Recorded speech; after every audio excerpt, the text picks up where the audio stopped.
If this happens to be your first time on my YouTube channel, I'll be happy to see you liking my video and subscribing to my YouTube channel. And also don't forget to turn on the bell notification so that whenever I upload my video, you will be the first to be notified by YouTube.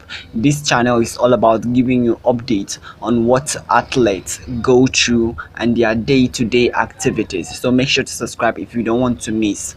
So Elaine Thomson Herah has finally expressed her displeasure on what she thinks about how Jamaican government and the officials treat them, and her expression is actually mind-blowing. Like, I never expected her to say this, but nevertheless I'm going to share with you everything she said and what she feels like how Jamaicans government treats them. So Elaine Thomson Herah expresses her view on how Jamaicans government treat them by saying that she agrees to Asafa Powell view on how they treat them like normal people. They don't respect them the way they are supposed to, and she continues saying by saying that they are superstars, they represent their country, they glorify the name of the nation Jamaica, and at the end of the day the government ended up treating them as if they are normal people, that it should not be done that way. They deserve more respect, and I feel like Elaine Thomson Herah is totally right. I mean, these guys are superstars,